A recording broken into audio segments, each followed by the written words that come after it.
Yo, it's your boy Sirr, and you're listening to 2020 Podcast.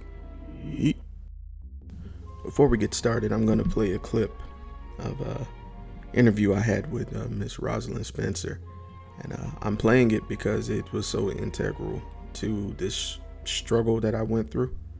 And Roz, if you're listening to this, thank you for this answer on the interview I conducted with you, because it stuck with me. And so I'm going to play it here before this podcast starts. So thanks, Roz. I really appreciate it. And that brings me to my final question, which is coincidentally my favorite question. And honestly, I always dedicate this question to everyone else out there who's listening, who's about to take that leap of faith, but is a little bit hesitant. So what words of encouragement would you have for anyone else who's just starting? Honestly, and this is where I may sound a little bit cliche again. When I was a kid, my dad gave me a framed copy of the poem "Don't Quit," and I don't know the author. I've been trying to find who that is, but I still have that copy of that poem. And there's a line in it, and it says, rest if you must, but don't you quit. And it happens, there are times when you might have to sit still, and you might have to catch your breath. But the important thing is to stay focused and to not ever give up on what it is that you're pursuing, because there's a reason why you got that thought to pursue that dream to begin with. So I would say just don't quit.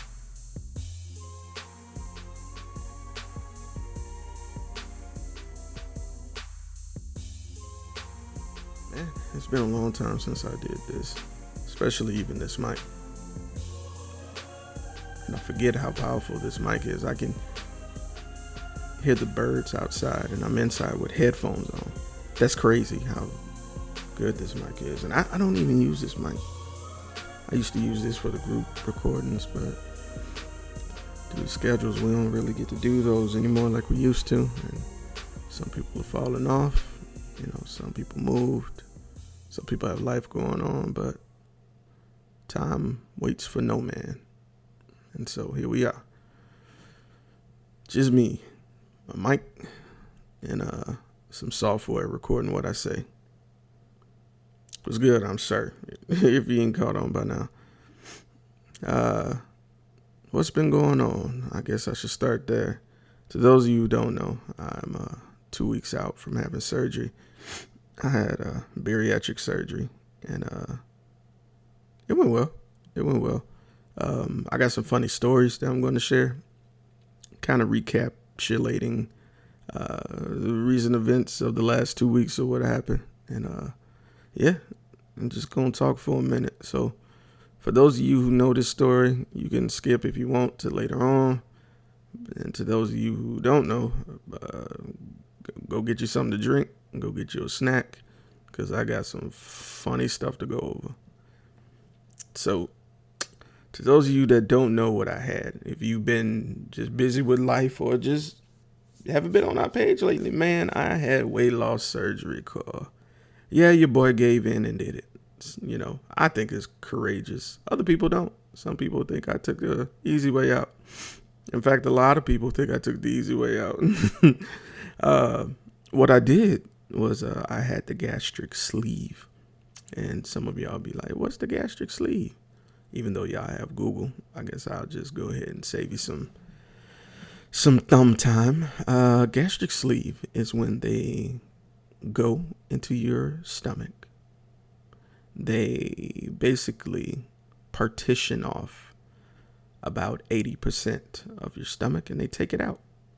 So whereas your stomach can hold up to, in some cases for some people, up to a liter of items, my stomach is 4 ounces. Yeah. So if you're wondering how we got there, sit back and listen.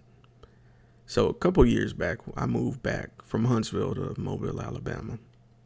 Around that time, that's when this podcast thing started. So anyway, I had started my weight loss journey, started seeing the nutritionists and stuff, and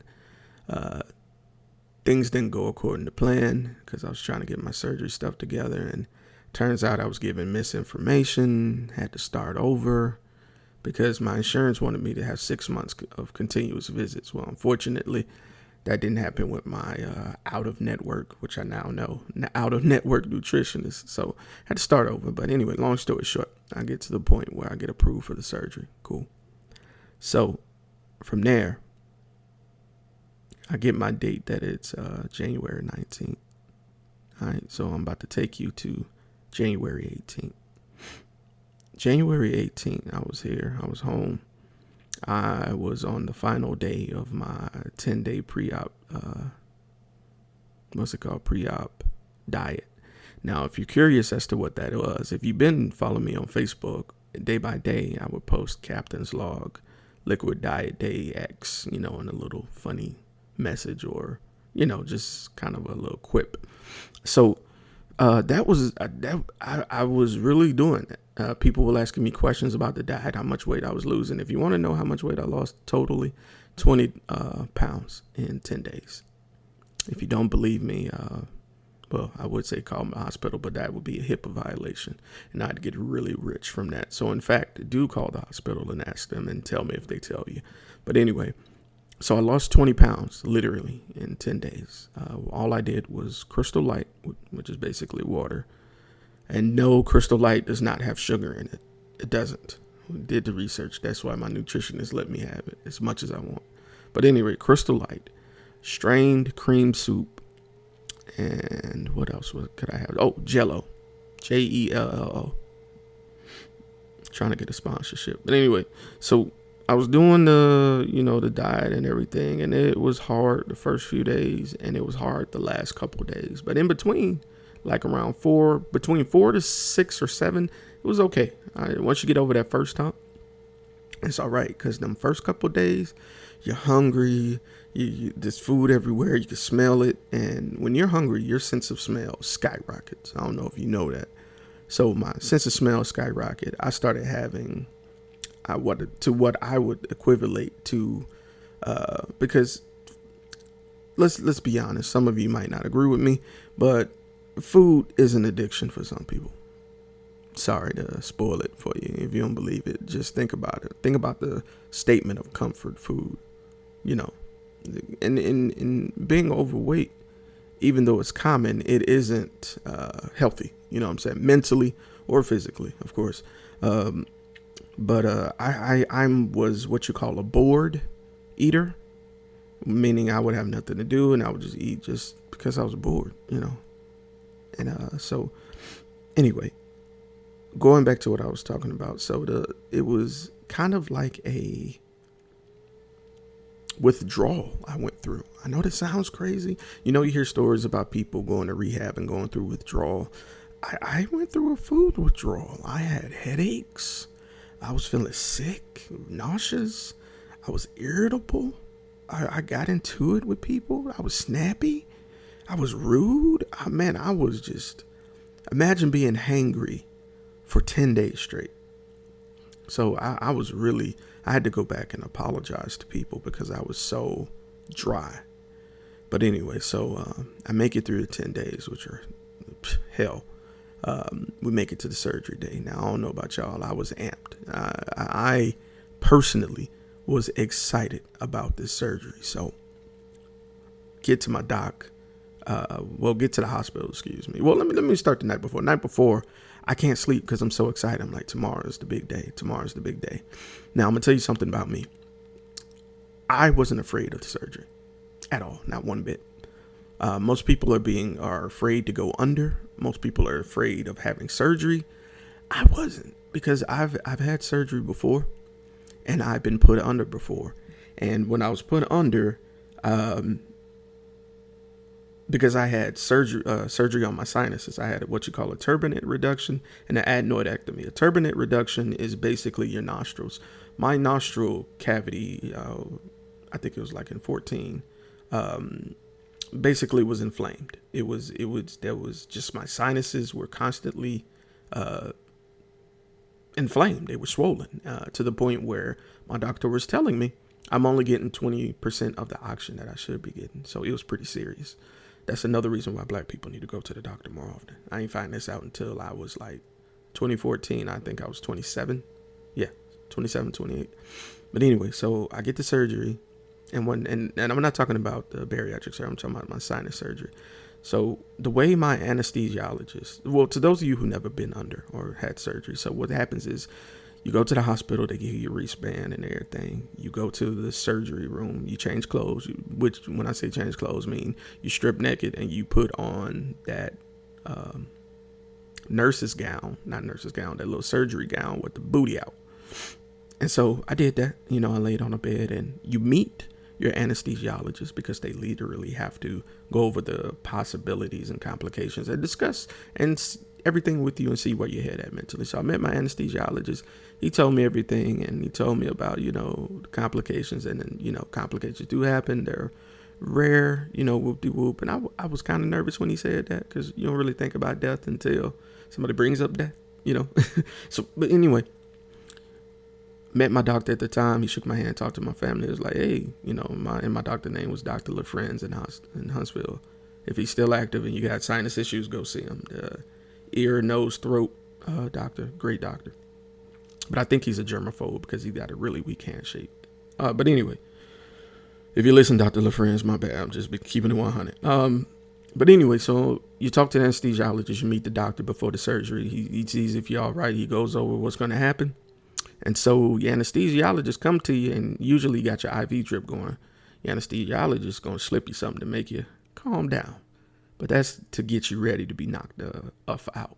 So he slipped it to me. I was feeling better. I'm like, oh, okay, cool. I'm not as nervous now. And then they went to move my bed, and that's when everything slowed down. I was like, whoa, I feel whatever he gave me. And this anesthesiologist was so slick. He got me on the surgery table. I'm in the surgery room looking at all the equipment. I'm high as a kite. He says, all right, Mr. Evans, so I'm going to put this mask on your face and I'm going to cut on the gas. By the time I get to 1, the gas will probably take you over. I'm like, all right, cool. Now keep in mind, I'm high. And of course, this man is lying to me. But so he puts the mask on my face and he was like, just breathe regular. I'll let you know when I turn it on. He was like 10, 9, 8, and I woke up. If you're wondering what I mean, this nigga had the gas on the entire time. And I'm going to cut out that N word. I didn't mean to say that. But he had the gas on the entire time. I just didn't know it. I was breathing. I literally remember 10, 9. I began to say 8. And I woke up. The surgery was over. So that's how it works. They knock you out, people. So I know some of y'all are nervous. But you just go to sleep, man. That's all it is. You basically on the couch watching Netflix. On a show, episode 10 of whatever you binging, and it's like 2 o'clock in the morning, and you just doze off. That's what it is. So back to present day. My mom pull up because I drove there. My mom rode with me. So we pull up. I'm like a basketball player showing up at the venue. I got my backpack with all my stuff in it. Got my clothes on. I go to the trunk. I unload everything I need. My mom parks my whip. I go report in. They're like, Mr. Evans? I'm like, this is me. I only say here. I said, this is me. They give me my wristband and everything. And I give my mom my bag. And she was like, well, we're going to take you to the back. When they say they take you to the back, that's when you're finna do what I told you earlier. You're going to put your nurse booty outfit on. And you're going to get in the bed. So you do that by yourself, by the way. So if you have family in the front, they're going to stay in the atrium. And they'll bring them up later. So I got into my nurse's booty outfit. And sitting there, I'm watching TV, talking to my nurse. I think her name was Debbie, and she gets me my IV in my hand and everything. I'm just chilling. Anesthesiologist comes in. We rap for a minute. By then, my folks and my girl comes up, and we sitting there. They're nervous. I know they're nervous, but I'm not. And doctor comes in, and the thing about Dr. Weinstein, man, if you ain't heard me before, Dr. Weinstein is the coolest white man I ever heard in my life. I'm serious. This old guy has the most swag I ever seen in my life. If you're watching the video on YouTube, I'm now going to include the video or picture of Dr. Weinstein. So anyway, we tells me what's going on, what's about to happen. He Says, let's do it. And I'm like, oh, it's time. So game day, bam. He takes me in the back. Anesthesiologist slips me, my shot. And I'm like, all right, I know what's finna happen. Finna feel it. And I start feeling it. And I remember, this is all I remember for the surgery portion. They take me into the surgeon's room. And the room was way smaller than I thought it would be. It was way smaller than I thought it would be. It was about the size of an x-ray room. It wasn't big at all. So by the time they have me get on the table, I'm gone. I'm out. I just remember being out. And I remember hearing, Mr. Evans, Mr. Evans. This is kind of like in the movie where you hear that faint calling of your name, Mr. Evans, Mr. Evans, Mr. Evans. I'm like, huh? They was like, hey, the surgery's over. Can you stand? And I remember trying to stand, and I couldn't. Pain was too much. So what they did was they apparently they had to put me back in the chair. The pain was so much. I'm gonna keep it 100 with y'all. The pain was so much I actually urinated on myself, like real talk, because it was fresh surgery. Like literally, they had just completed and tried to get me to stand, walk. I couldn't do it, so I urinated on myself. They cleaned me up. I ain't gonna lie, and I'm a grown man. It is what it is. They saw my stuff. They took care of me. They got me clean. Got me a new thing, and so I get back to the recovery room, because you don't go directly to your hospital room. I went to my recovery room, and they let me wake up, and I remember just being drenched in sweat. I'm hot. I'm burning up. Like literally my face is dripping with sweat, literally. I wipe my face off, and the nurse sees me. He's like, he's waking. And so they was like, can you stand up? I was like, nope, and I don't want to try. They was like, okay.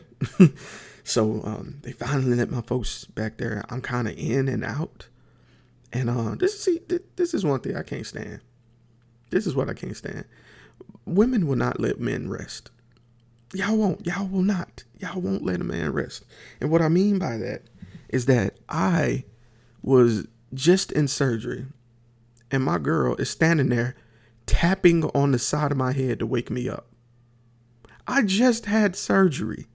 And you want to check and see if I'm alive.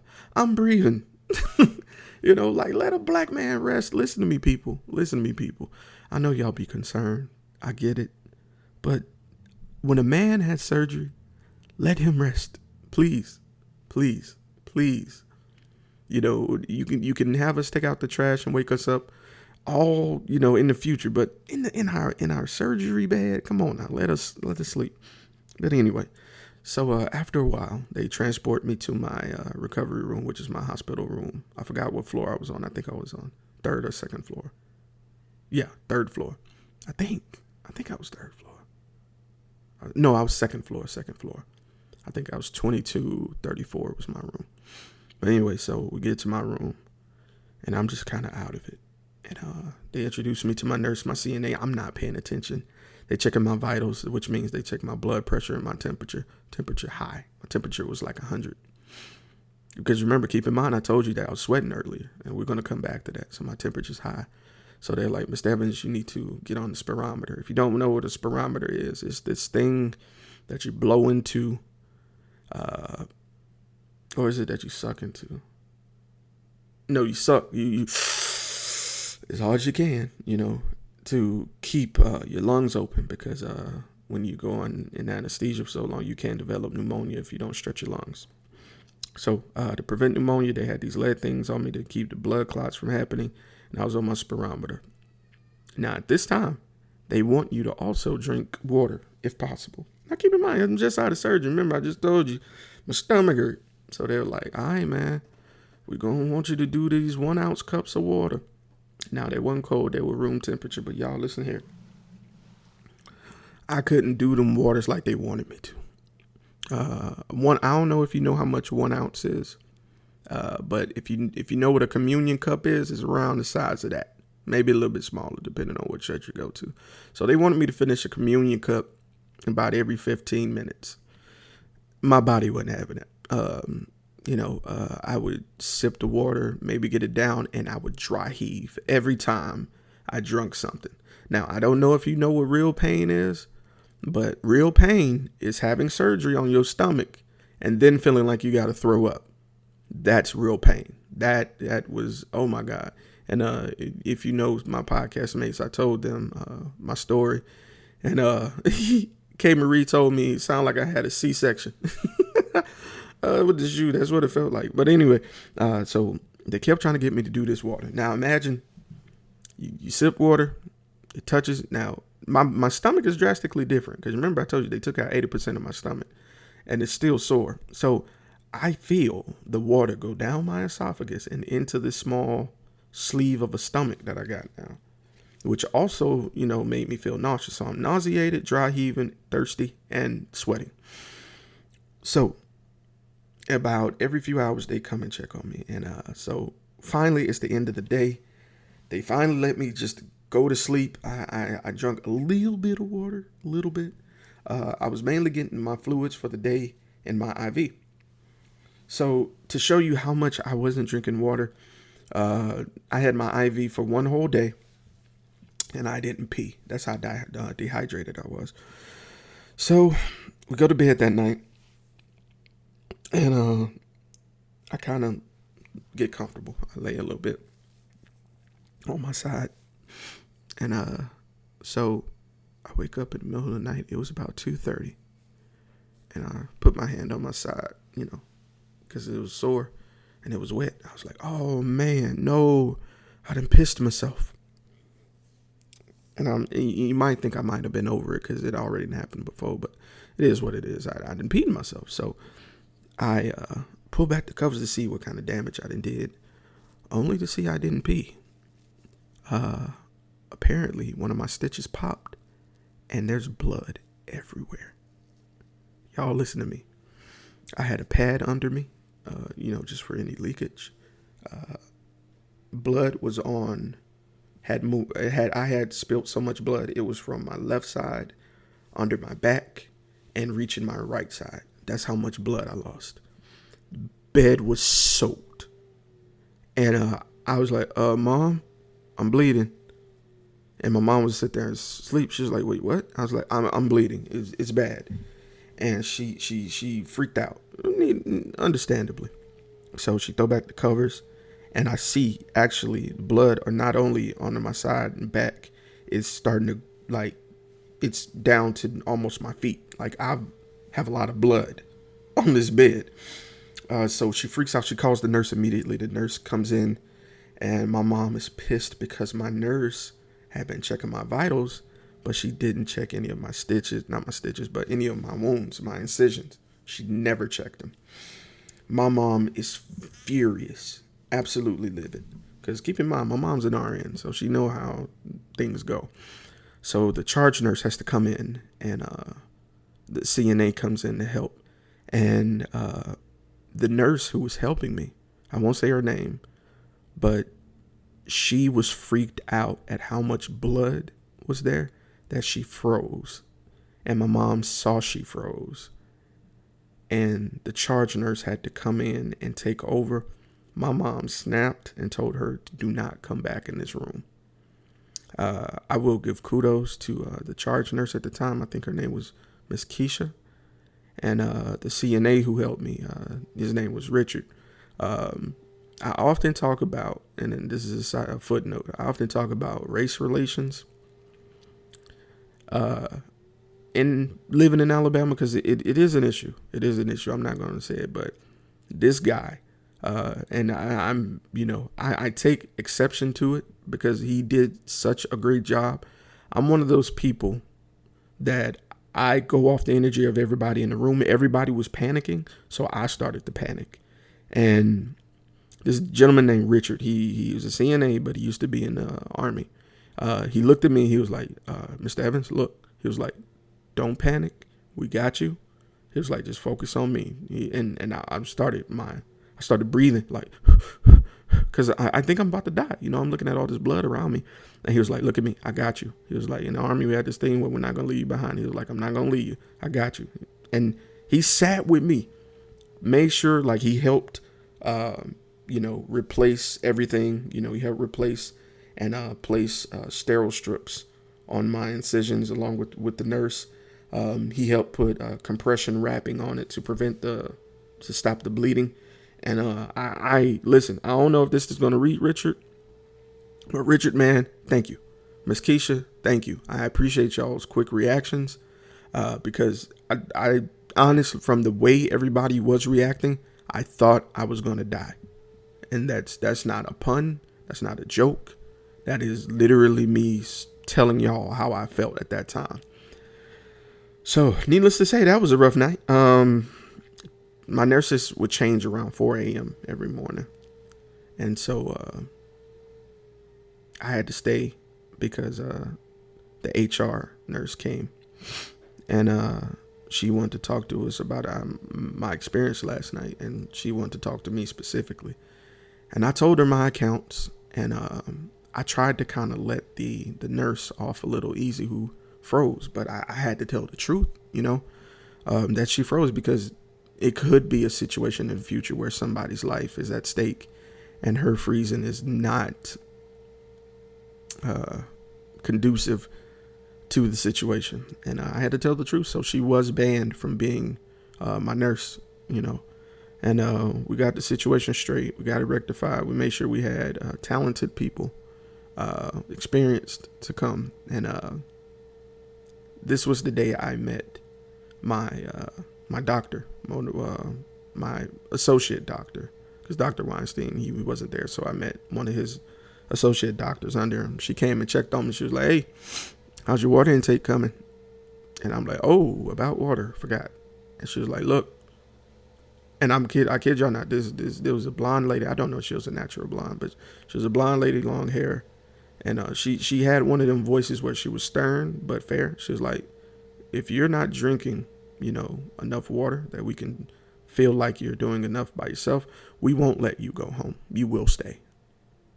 And I was like, "Well, it hurts when I drink, like I can't." They wanted me to do 64 ounces, guys. I couldn't do it. I could not do it. My stomach was hurting too much when drinking. So I was like, "Well, I'm going to end up staying, doc, because I simply can't do it." She was like, "It's all right with me, but, I just wanted to let you know." So with this being day 2, I got a new set of nurses, a new set of CNAs. CNA that stuck with me, she was a young kid. She was fresh out of high school. Her name was Destiny. She's from Central. Destiny has the countryest twang. And if you know anybody from Central, you know that twang I'm talking about. She's like, "My name is Destiny." And I was like, I waited for like 2 hours. I was like, "Destiny, where you from?" Central. That's how they say it. And I was like, this is adorable.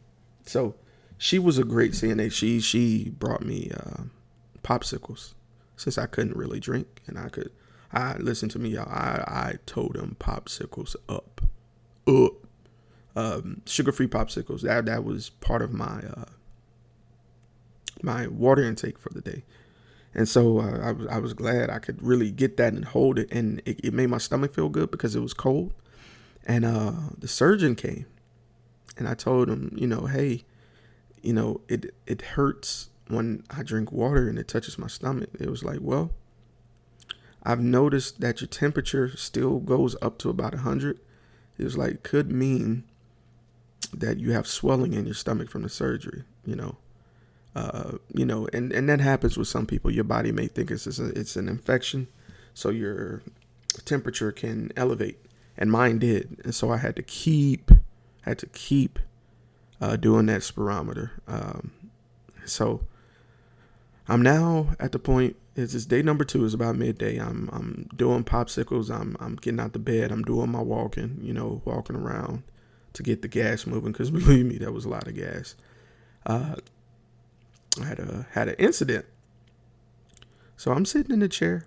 I'm watching National Geographic because I don't do real people. I'd rather watch animals and stuff, and animal cops and all that. It just interests me more. So I'm watching, and I see this lady, and she said something funny. I can't remember what it was, and I might have still been high from the morphine. By the way, I was morphined up, y'all. Do y'all hear me? But it might have been still high from the morphine, because my pain level was, I'm at a out of 10. I was on day number 2. I was at about a 5. It was a constant pain, because it stabbed me in my stomach and ripped out my stomach. So I'm sitting in the chair. I'm comfortable finally. And sometimes I would even go to sleep in this upright chair because it just felt more comfortable than the bed. So I'm sitting in this chair wrapped up in a blanket with a pillow, in my gown and my boxes. And I had gas. And, it's good to have gas because they blow up my stomach before they cut it off and take it out. So I still had gas. So I would poop. And I was happy to poop. So I, do the little side poop where you bend your hip and you poop. So I did the little burp. It was long, man. It was long little burp. I was like, burp. And I was like, dang, that was a long one. And so that heat lingered. I'm like, dang. And so I'm sitting there, and I move my hip a little bit, and that heat's still there. And I'm like, wait a minute.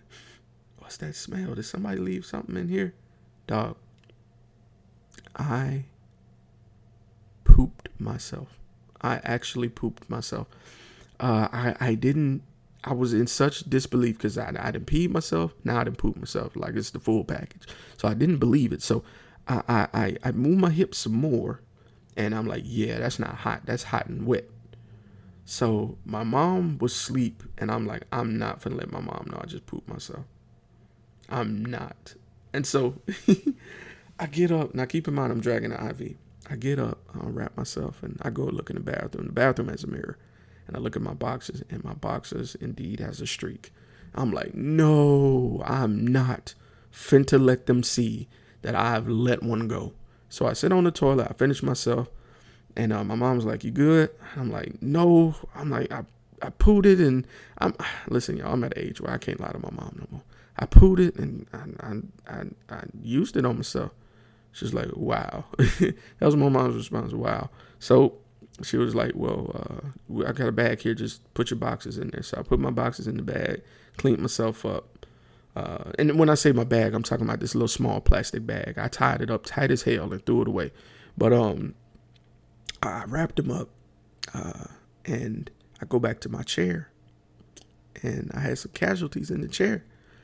There was no poop directly on the chair, but there was poop on the blanket I was wrapped in, and there was poop on the pillow, cuz. I'm like, no, man. Now they gonna know I done ate it on myself, you know what I'm saying? So my mom's like, look, this is what happened. So I take the pill. She was like, just put the stuff in the bathroom and they'll come get it. And so I'm like, please let the nurse come get it. Not little sweet Destiny, not this baby Destiny. I do not want her dealing with it. 10 minutes. Guess who walks in?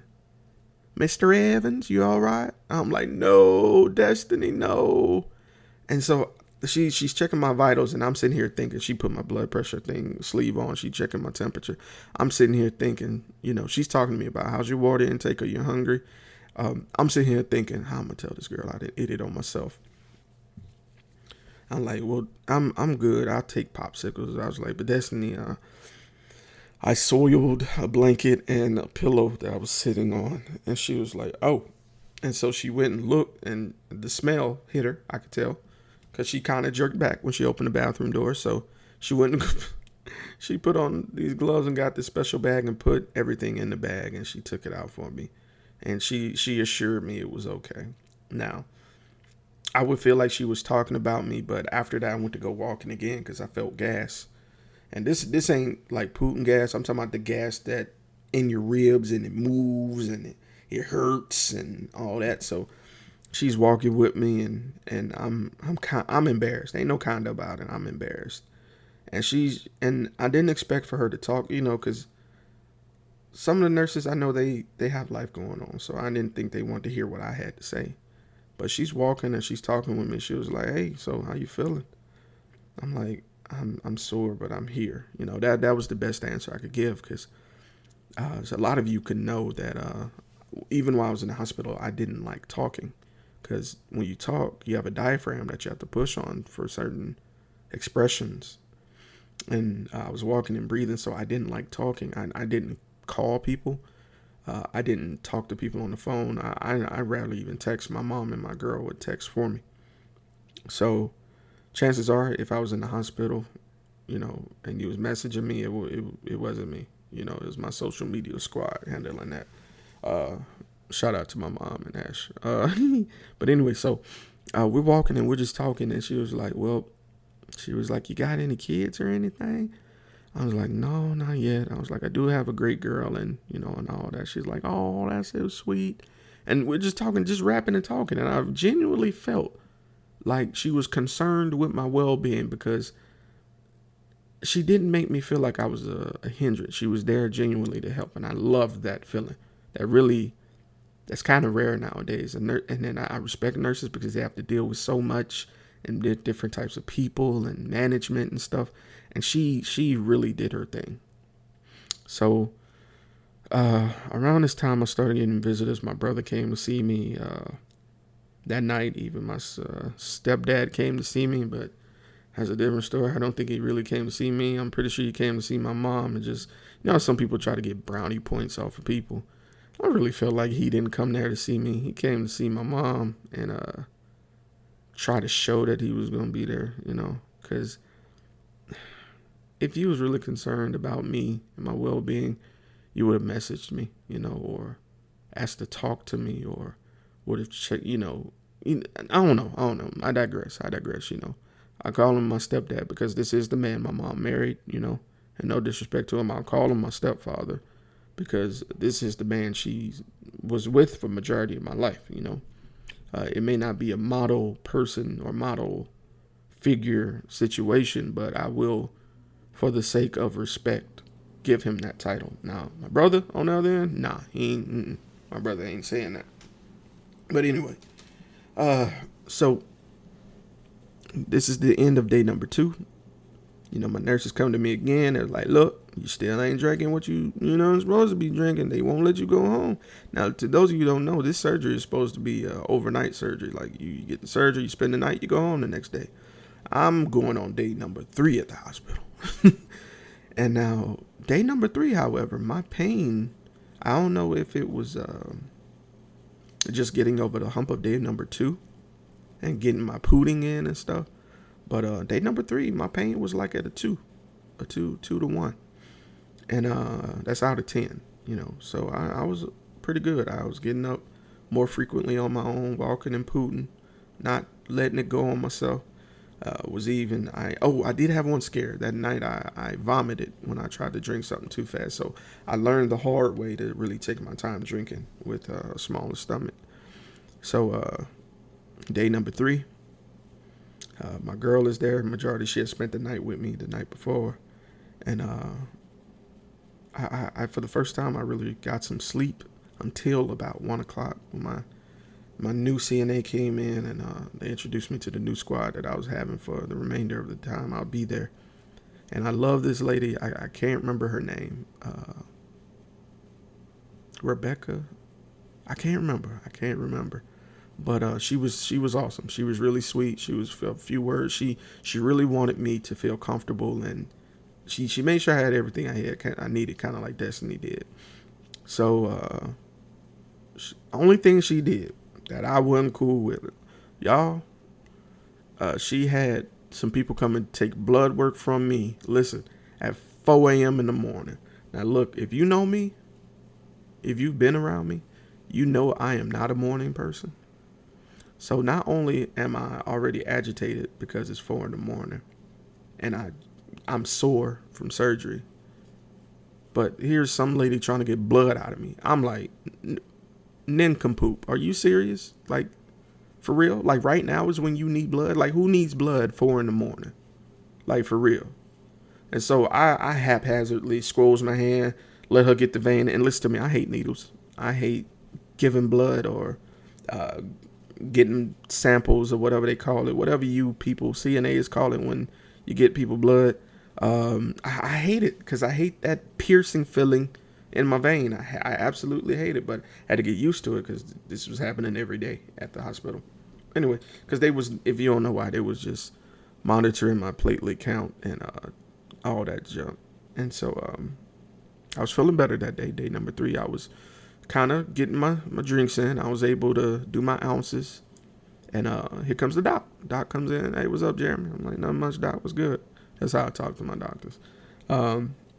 She was like, you want to go home? I'm like, yeah, send me on home, man. She was like, let's do it. She was like, I see that you're drinking, you're doing your popsicles. Can you keep that up for me? I was like, yeah, all right. She was like, cool. I'm going to go get the paperwork and we're going to get it done. Now, by this time, my nutritionist comes in. And she was like, hey, I'm your nutritionist. I want to come holler at you, give you this information. This is what you're going to be doing. She's like, for the next 2 weeks, you're back on full liquids. I'm like, ugh. And if you remember, go back to the beginning. Full liquids is soup, Crystal Light, and Jello. And that's for 2 weeks. 14 days of strained soup, Jello, and Crystal Light. That's it. That is it. So,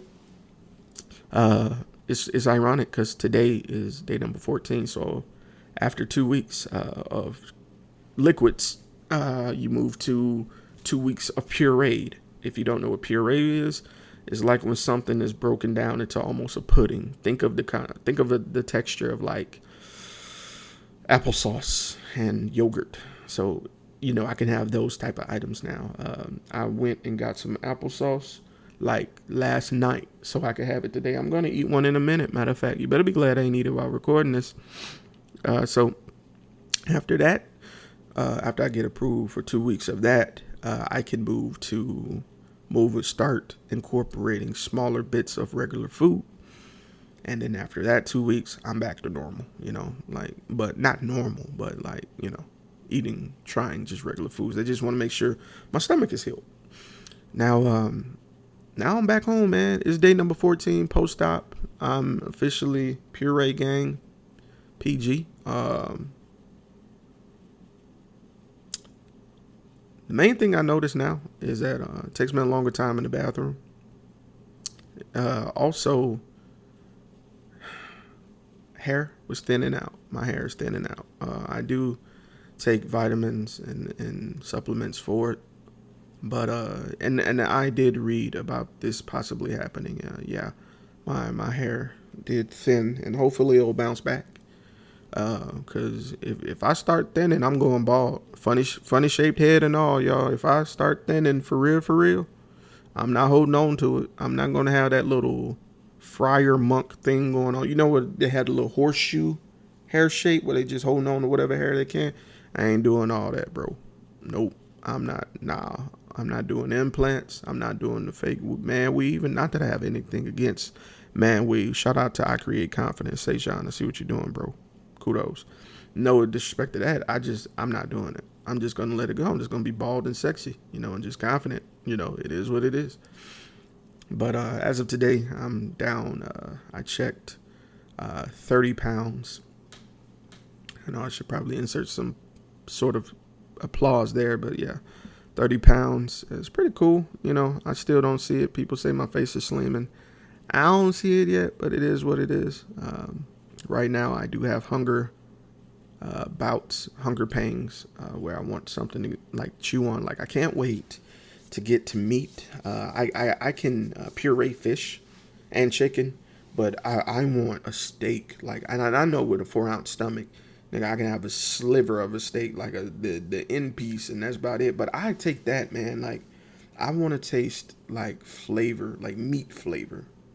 I can't wait because I think I'll be clear by the time of my birthday, and hopefully my folks will do like they did last year. Last year, my mom bought me a steak, like a big old steak, that I had for my birthday, and I think I'm gonna do that, except to just probably cut it in a fourth and just enjoy my fourth of a steak and do it that way.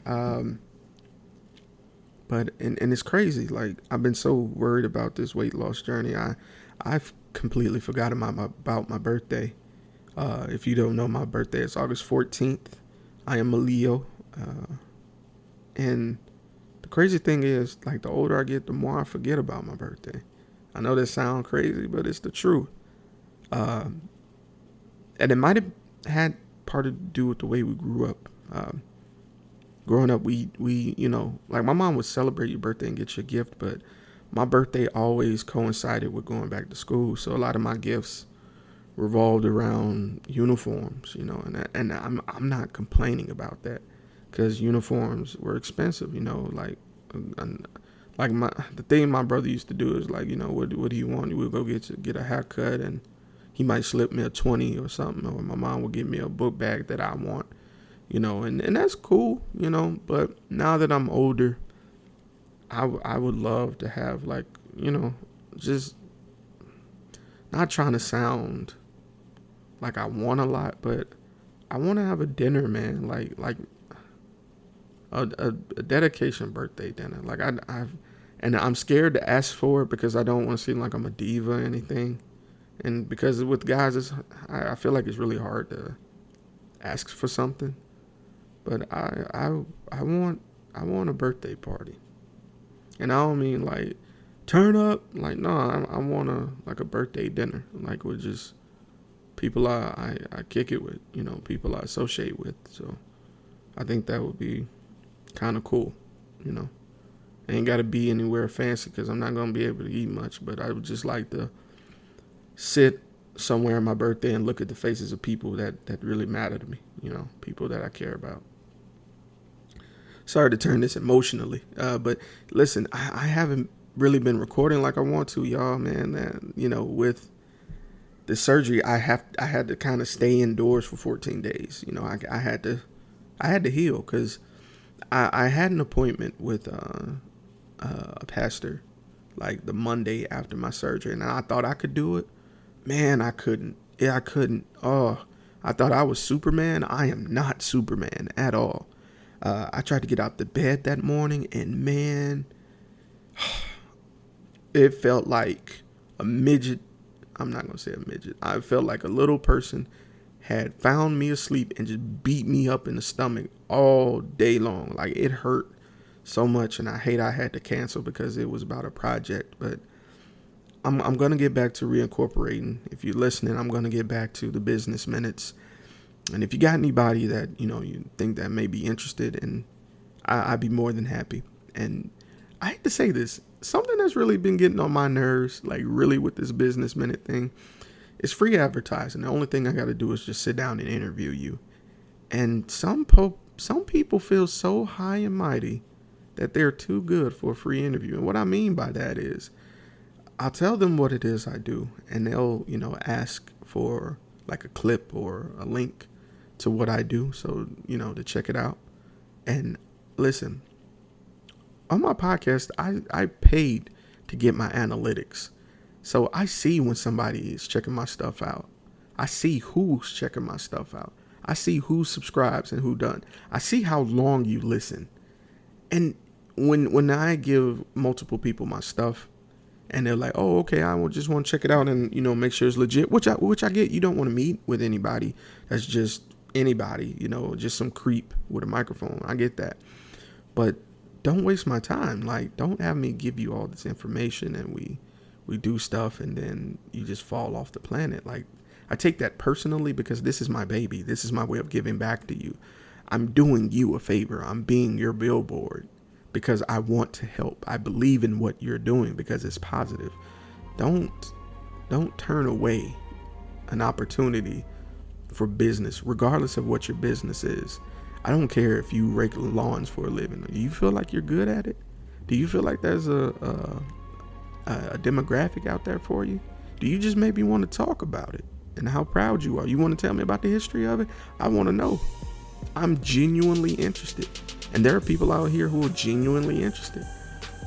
It's crazy. Like, it's funny that people look for these grandiose blessings and skip the small ones that could lead to the big ones. It ain't always about the cake. Sometimes it's about the breadcrumbs. And I'm gonna leave y'all with that. So this is just your boy Sirr checking out. I wanted to holler at my fans, let them know what's going on. Thank you for being part of this 2020 thing. I know you probably wonder where everybody at, man. Listen, life is life. That's how it happens. But just keep your eyes open. We're still here. We're still working in the background. And if you're wondering where you can listen to this, or if you haven't, please go subscribe to my YouTube channel. I'm almost at 100 subscribers, and I want to get you weekly content, but I definitely need your support. Go out there and subscribe. Put somebody on. Everybody knows somebody that has a hustle, and I want to talk about it. Even if it's not a hustle, it might be an event. It might be, just something or a topic that needs to be discussed. I'm willing to do that, man. This is what this platform is for. This is Mobile's platform. I'm dedicating this podcast to Mobile. This is yours. This is y'all voice. I want to be the platform for this city and positivity, man. So think about that. Just do that for me, can you? So do me a favor. If you enjoyed this podcast, go share it with somebody. Make them listen to it. Play it while they with you. If they ask you who I am, my name is Sirr. I'm a native of Mobile, and this is 2020 Podcast. Thank you.